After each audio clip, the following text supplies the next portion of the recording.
Yaurana, Manahao et bienvenue dans Manava, votre émission Infoservice. Au Fénois, plus de 96% des enfants reçoivent leur vaccin de base, mais chez les adolescents et les adultes, ce chiffre baisse. Pourtant, certains vaccins sont essentiels, même à l'âge adulte.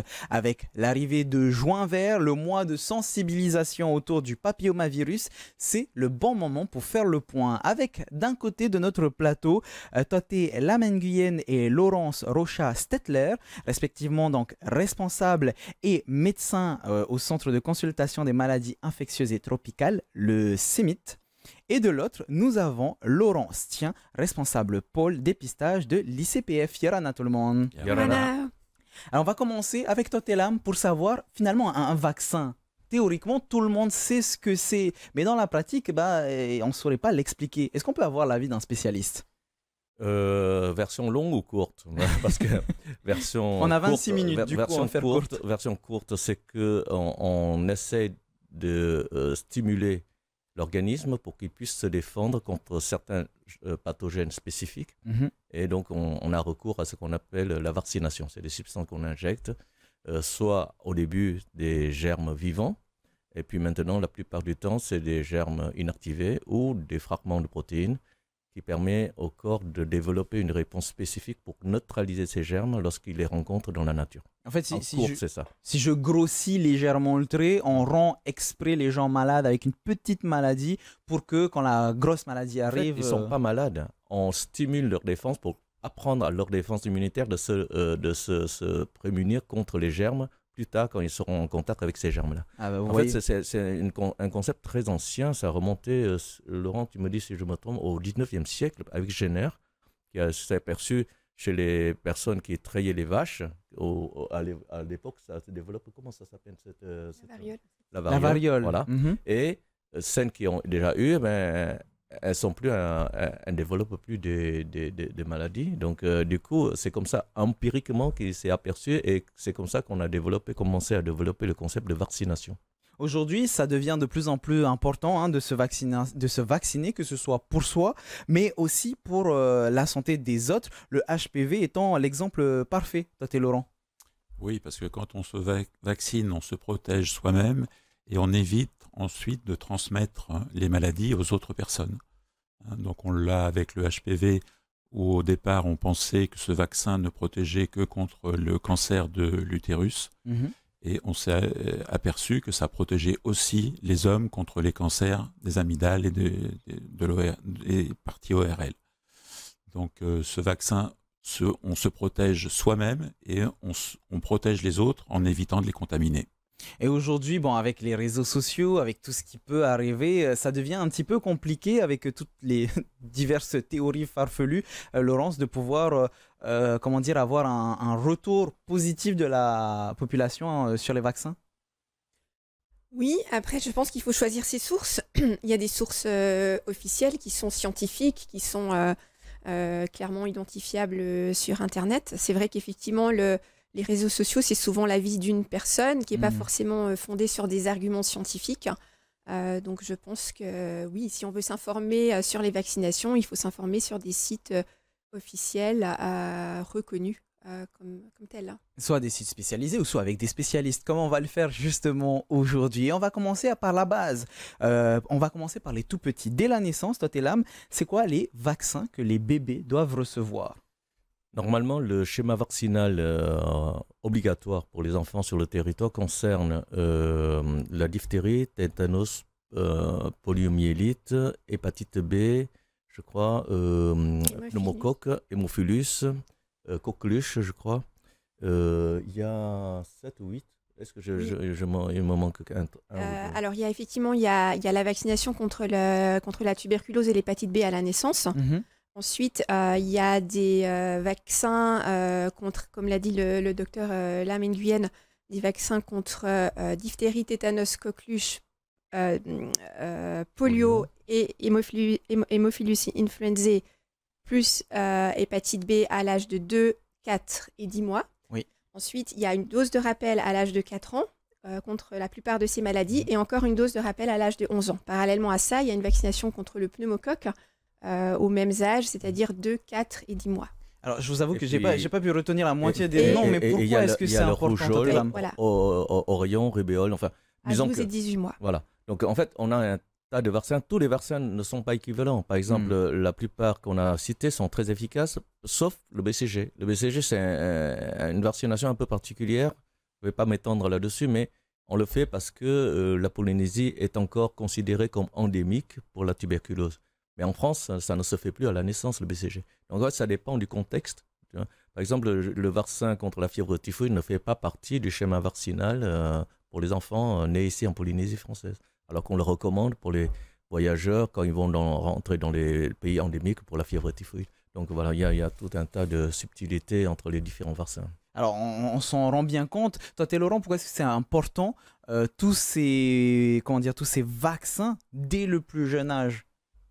Oui, parce que donc les enfants sont plus fragiles et résistent beaucoup moins aux infections. Donc on a maintenant des vaccins qui permettent d'éviter des morts des enfants. Donc que ce soit la rougeole ou la polio. Donc là, on a des preuves irréfutables que la mortalité est complètement annulée par ces vaccins. Alors, ne vous inquiétez pas si vous n'avez pas eu le temps de noter tous les vaccins qui sont obligatoires, si vous êtes dans ces situations, que vous avez un bébé dans votre famille par exemple.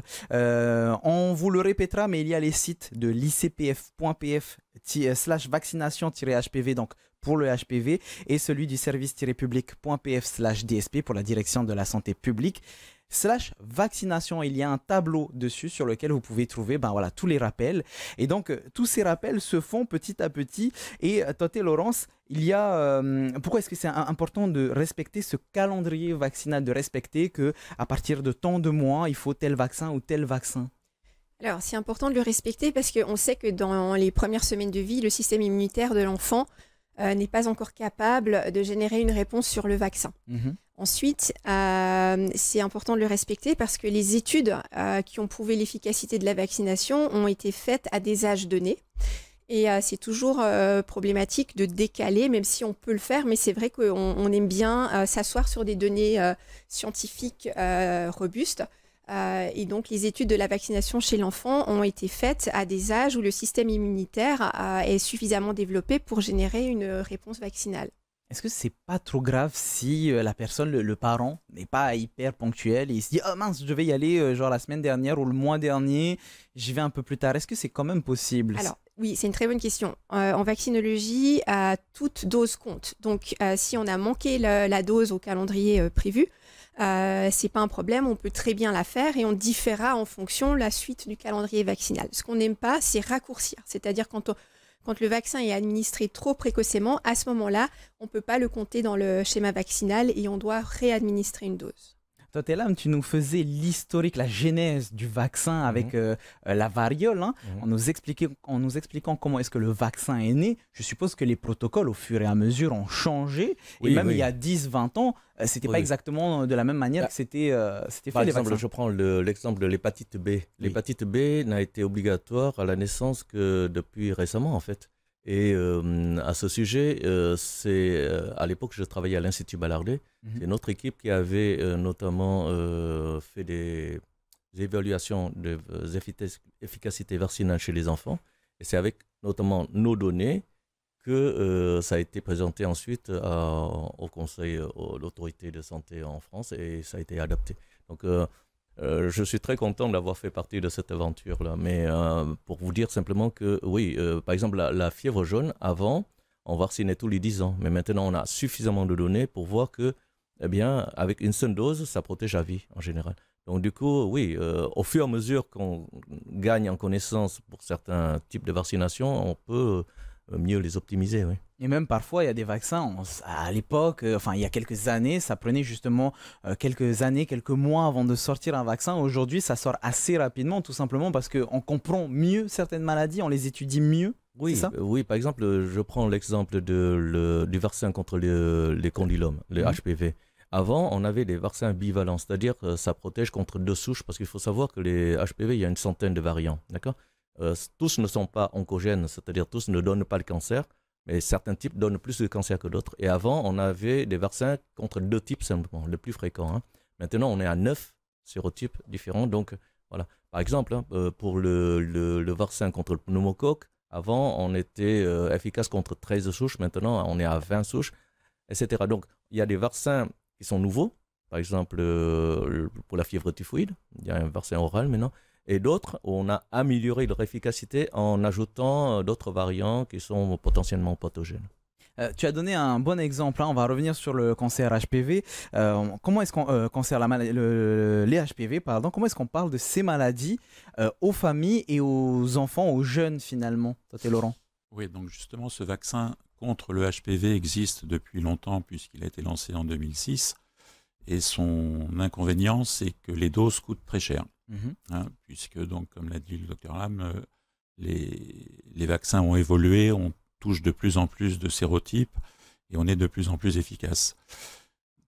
Donc ce vaccin, même s'il existait depuis 2006, n'a pas été mis en place de façon importante et très peu de gens ont été vaccinés en Polynésie, alors que dans d'autres pays voisins, comme l'Australie par exemple, ça a été mis en place très rapidement et on arrive maintenant à un espoir d'élimination des cancers du col de l'utérus en 2035. Donc c'est d'autant plus important de pouvoir en parler à des adolescents. Tout à fait. Il faut que les adolescents soient au courant, il faut que les parents soient au courant et il faut que les professionnels de santé soient au courant. Donc on a vraiment 3 cibles différentes pour les informer et les convaincre. Justement, on parle des adolescents. Tate Laurence, c'est quoi les vaccins que l'on doit avoir quand on est ado? Donc ado, je dirais entre 12 et 18 ans. Alors, le calendrier officiel en Polynésie est un calendrier qui concerne les enfants, c'est-à-dire de la naissance à l'âge de 14 ans. Il n'y a pas au-delà de cet âge, donc le vaccin ne figurant pas dans le calendrier peut très bien se faire, mais sera à la charge de la personne qui souhaite se faire vacciner. Alors, au-delà de 14 ans, donc il y a effectivement la vaccination contre les papillomavirus. On vaccine actuellement entre 11 et 14 ans en Polynésie, mais c'est une vaccination qui pourrait dans l'avenir être prolongée à plus tard. Ensuite, il y a les rappels autour de l'âge de 25 ans, 45 ans, 65 ans. Il y a les rappels de ces maladies qu'on a évoquées au début, c'est-à-dire diphtérie, tétanos, polio, coqueluche. Et puis, il y a des vaccinations qui peuvent parfois être proposées si la personne est immunodéprimée. Et il y a des vaccinations qui vont aussi être proposées dans le cas de voyage. Donc, ça dépend un peu des activités de la personne. Mais oui, il y aurait l'indication à faire un rappel contre diphtérie, tétanos, polio, coqueluche. Et puis après, c'est au cas par cas, en fonction des antécédents médicaux de la personne, de ses projets de voyage. Tate Lam? Oui, je voudrais ajouter simplement une des difficultés qu'on rencontre ici est que le mécanisme de remboursement est complètement différent de celui de la métropole. En France, par exemple, les vaccins sont principalement pris en charge par la caisse d'assurance maladie, la sécurité sociale. Ici, ce n'est pas le cas. Pour les schémas de vaccination obligatoire chez les enfants jusqu'à 14 ans, par exemple, c'est la direction de la santé qui prend en charge totalement, et non pas la caisse d'assurance maladie. Quant à le vaccin contre le HPV, récemment, là, c'est pris en charge par le CPF. Donc on a des mécanismes de prise en charge différents, et du coup, ça peut être un frein, notamment pour la vaccination des personnes qui sont en dehors des tranches obligatoires, là, comme tu viens de dire, pour les adultes ou pour les personnes âgées. Pour les personnes âgées, par exemple, le vaccin contre la grippe, ça aussi, c'est pris en charge par la direction de la santé, par exemple. Mais on a d'autres vaccins qui sont parfois nécessaires pour les gens qui sont âgés. Par exemple, le vaccin contre la varicelle, ou comment ça s'appelle, le Zona, le Shingrix. Eh ben, il n'y a pas de mécanisme de prise en charge, par exemple. Donc, on a des vaccins qui sont très efficaces. On a de plus en plus. Le problème, c'est toujours le problème de la prise en charge, entre autres. Tate Laurence, une chose qui est importante, c'est qu'en préparation de cette émission, je me suis posé des questions sur moi. Je me suis dit, bah, tiens, est-ce que je suis à jour? Bon, me voilà en train d'appeler tous mes proches. Est-ce que j'ai mon carnet de santé? Non, il est perdu. Mais finalement, comment est-ce qu'on sait si on est à jour ou pas? Est-ce qu'il y a un endroit sur lequel on peut aller pour pouvoir demander, voilà, je m'appelle RI, je ne sais pas si je suis à jour, comment est-ce que ça se passe? Alors, donc, normalement, les vaccinations sont intégrées au livret de santé que tout enfant reçoit à la naissance. Et puis, pour les adultes, on a effectivement des carnets de vaccination. le centre de santé scolaire centralise en fait toutes ces informations. Donc, si on a un doute ou si on aimerait connaître son statut vaccinal, par exemple, je ne sais pas si on a prévu une inscription dans une école ou à l'université, on peut s'adresser au centre de santé scolaire pour avoir le certificat. Et si jamais on n'est pas à jour, on se rend compte qu'on n'est pas à jour, toi tu es là, mais il y a le rattrapage vaccinal. Oui, bien sûr. En fait, en réalité, n'importe quel médecin peut vérifier votre état vaccinal et vous conseiller utilement de faire certains rappels ou pas. Donc, ça dépend des données qu'on a sur vous. Et récemment, la santé publique, la direction de la santé a utilisé un logiciel qu'on appelle VARSI pour centraliser toutes les données de vaccination. C'est au décours en fait de la pandémie Covid-19 qu'on a mis ça en place pour faciliter un petit peu le contrôle de l'état vaccinal de la population. Et ça monte en puissance. J'espère qu'un jour, si tu en as besoin, il suffit d'aller voir une des structures de la direction de la santé, on regarde dans la base de données. Voilà. Mais sinon, sans ça, eh bien, on a quand même quelques moyens et les médecins peuvent très bien te renseigner pour savoir s'il faut faire des rappels ou pas. Toté, Laurent, c'est important, on l'a dit en tout début d'émission, mais quand on se fait vacciner, ce n'est pas que pour sa santé à soi, même si on ne se sent pas forcément concerné. Par exemple, pour le HPV, ça touche principalement les femmes dans le sens où ça peut causer le cancer du col de l'utérus, mais les garçons aussi sont affectés. Oui, les garçons sont aussi affectés, donc ça les protège eux aussi. Et donc, avant qu'on sache que ce papillomavirus pouvait donner aussi des cancers de la gorge, on pouvait conseiller aux garçons de se faire vacciner pour éviter de transmettre ce papillomavirus, qui est un virus qui est répandu partout et qui circule de façon très très importante. Donc on a tous un jour rencontré des papillomavirus. Donc on a tous intérêt à avoir été vaccinés. Donc nous, on était trop âgés pour pouvoir bénéficier du vaccin, mais actuellement, quand on a entre 11 et 14 ans, le vaccin est pris en charge par les CPF et son seul inconvénient, c'est son prix. Donc à partir du moment où il est pris en charge, il n'y a que des bénéfices à se faire vacciner. Toi, t'es là, une réaction ? Oui, j'ajoute pour enrichir le débat qu'en France, la Haute Autorité de Santé recommande aussi le rattrapage jusqu'à 25 ans dans certaines populations à risque, notamment chez les personnes trans masculines. Et donc, du coup, ça vaut le coup. Après, il faut voir les moyens qu'on a aussi, parce que quand même, chaque dose, ça coûte dans les 20 000 francs pacifiques. Donc, ce n'est pas anodin. Surtout que pour après 14 ans, il faut 3 doses au lieu de 2. Donc, du coup, ça augmente le coût.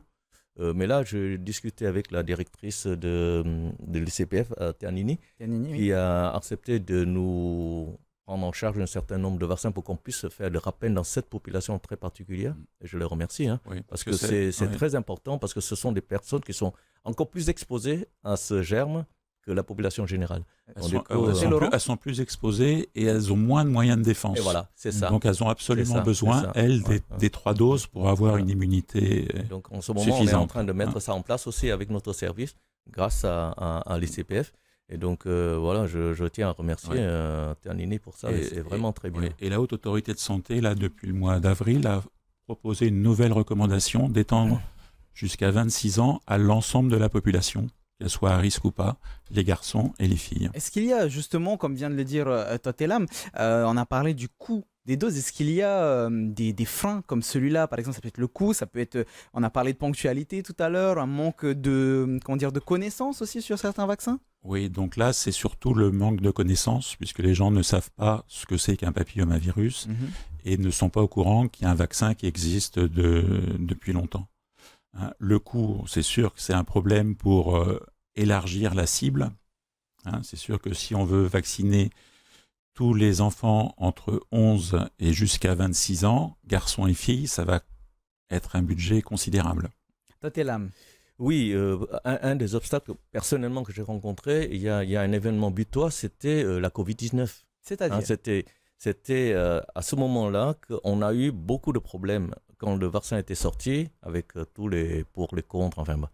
Et depuis cet événement, cette pandémie, j'ai observé parmi les patients que je suis un peu plus de défiance, un peu plus de méfiance vis-à-vis de la vaccination en général. La vaccination contre la Covid-19 est compliquée. Donc, bon, ce n'est pas mon intention de parler de ça ici, mais disons qu'au décours de cet événement qui est mondial, eh bien, on a de plus en plus de gens qui sont vaccinosceptiques ou carrément anti-vax. Et ça porte atteinte à la couverture en fait, des autres vaccinations qui sont très très importantes, souvent vitales pour les enfants. Donc voilà, c'est quand même un gros problème. Hein, C'est vrai que certaines personnes ont pointé, par exemple, du coup, la transparence vis-à-vis des effets secondaires que ça pouvait avoir. Les vaccins en général, toi, Laurence, ça a des effets secondaires. On va prendre en général. Alors, en général, donc un des effets secondaires les plus fréquents, c'est une douleur au niveau du point d'injection qui se développe dans les heures qui suivent l'administration du vaccin et qui peut perdurer quelques jours. Parfois, cette douleur peut être accompagnée de chaleur ou d'une petite réaction inflammatoire qui disparaît sans prise en charge spécifique dans les jours qui suivent. Bah après, c'est logique, on se fait piquer, voilà, du coup, exactement. c'est logique. Après, il peut y avoir des personnes qui réagissent un peu plus fortement avec une fièvre qui aussi est bénigne dans quasiment tous les cas et qui disparaît avec une dose de paracétamol si nécessaire, mais qui ne va pas se prolonger et ne va pas conduire en fait à des effets plus graves. Donc là, on a parlé de ces effets secondaires par transparence, mais finalement, comment est-ce qu'on peut faire pour assurer des familles qui seraient vaccinosceptiques, comme disait Totelam tout à l'heure? Alors, ce qui est important, c'est que quand on vaccine pas sans prendre un minimum d'informations sur la personne qu'on va vacciner. Donc, on va s'enquérir des antécédents d'allergie. Ça peut aussi être un effet indésirable. S'il y a déjà eu une réaction qui a nécessité une consultation médicale après un vaccin, on prendra des précautions. On ne vaccinera peut-être pas tout de suite ou on vaccinera en milieu médical supervisé. On posera également des questions sur les antécédents de l'enfant. Est-ce qu'il a une maladie est-ce qu'il est immunodéprimé par une maladie ou par un médicament? Est-ce qu'il présente certains symptômes au moment de la vaccination? Et en fait, c'est ce qu'on appelle une anamnèse, c'est cet échange qui doit avoir lieu avant tout geste vaccinal est très important pour limiter le risque effectivement d'effets indésirables sur la vaccination. Ce qui est bien dans ton discours, c'est que tu as parlé de personnes qui pourraient être malades. Ça veut dire qu'il y a des personnes à risque, Totelam? Oui, bien sûr. Comme disait Laurence, chaque fois, c'est un geste médical. Hein. Injecter un produit dans un corps humain, c'est un geste médical. Donc, on prend toutes les précautions pour éliminer tous les effets secondaires, toutes les contre-indications, parce que tous les vaccins ont des contre-indications qu'il faut respecter, justement pour ne pas avoir des problèmes. Et donc, oui, ça fait partie de la pratique, la bonne pratique médicale. Je vous rappelle, même que pendant la pandémie Covid-19, où il faut vacciner le plus vite possible la population, on prend quand même les précautions. Il y a toute une chaîne où on recueille des données, etc. Avant qu'on vaccine les gens, on les fait pas comme ça et puis vacciner sans rien demander. Non. Il y a un protocole à respecter, il y a une bonne pratique à mettre en place, oui, bien sûr. Et là, on est en plein milieu, on est en plein cœur du mois de juin, justement. On peut parler des différentes séances de vaccination qu'il y aura, du coup, un petit peu partout sur l'île pendant ce mois. Toi et Laurent, encore une fois, on rappelle sur le HPV. Oui, donc déjà, pour le HPV, comme garantie, on a son ancienneté. Et on a eu plus de 100 millions de doses qui ont été effectuées dans le monde avec des effets secondaires minimes comme ceux que rapportait Laurence et pas du tout de maladies provoquées comme on peut le voir chez les vaccino-résistants. Hein. Donc là, ce vaccin contre le HPV est très bien toléré. Et donc, on va organiser des séances de vaccination. Donc, le 12 juin à Taravao, le 24 juin au centre mère et enfant. Donc ça, vous pouvez avoir toutes les dates sur notre site et on va en parler tout le long du mois de juin, puisqu'on va faire des séances d'information dans les dispensaires, à Papeete, au niveau du siège de la CPS. Donc on va communiquer le plus possible pour que les gens soient informés et qu'ils puissent décider en pleine conscience de se faire vacciner parce que c'est bien pour eux. Alors, petit rappel, icpf.pf/vaccination-HPV, c'est le site sur lequel vous pouvez aller vous renseigner, en tout cas pour le HPV en particulier. Et justement, toi et Laurent, on le rappelle, c'est important, entre 11 et 14 ans, les doses sont gratuites. Les doses sont gratuites, c'est la période où c'est le plus efficace. Et 2 doses suffisent pour protéger pour toute la vie. Il n'y aura pas besoin de rappel par la suite. Donc là, ça c'était pour le HPV. On est en plein milieu du mois de juin vert. Mais pour ceux et celles qui ont besoin de se renseigner sur les autres vaccinations, vous avez service-public.pf/dsp/ vaccination. C'est le site de la direction de la santé publique. Sur les deux sites, vous pouvez avoir différentes questions. Vous pouvez vous poser des questions. Justement, on en a répondu à beaucoup aujourd'hui. Des références, des articles. Et vous avez aussi sur le site de l'ICPF des références pour d'autres choses qui sont importantes. Le cancer du col de l'utérus, le cancer du sein, le cancer de la prostate. Donc, n'hésitez pas à aller faire un tour sur ces deux sites. J'aimerais peut-être rappeler, vu qu'on parle... rapidement, on est sur la fin de l'émission. Rapidement, donc comment est-ce qu'on accède au vaccin? On a parlé de la vaccination anti-HPV. Donc il y a deux voies d'accès. Il y a la voie qui a été mise en place par l'ICPF. Avec les pharmacies d'officine. Donc le médecin fait une ordonnance, les parents vont à la pharmacie récupérer les doses qui leur sont données gratuitement par le pharmacien. Et soit le pharmacien vaccine, soit les parents ramènent l'enfant chez le médecin qui a prescrit et que le médecin va vacciner. Et on a mis en place un deuxième circuit. Un circuit, oui, parallèle dans les structures de la direction de la santé. Donc on peut se présenter, le médecin fera le nécessaire pour commander le vaccin et l'adolescent reviendra accompagné de son père, de sa mère ou de son tuteur légal pour l'administration de la dose qui est également effectivement gratuite, je rappelle, entre 11 et 14 ans. Merci beaucoup pour ces rappels. Merci à vous d'avoir participé à cette émission. C'était important de pouvoir terminer là-dessus. Merci à vous aussi de nous avoir suivis. Très bonne soirée sur TNTV. On se dit à très bientôt. Maururu Totatu Faririra, Trahoma, Parhiana.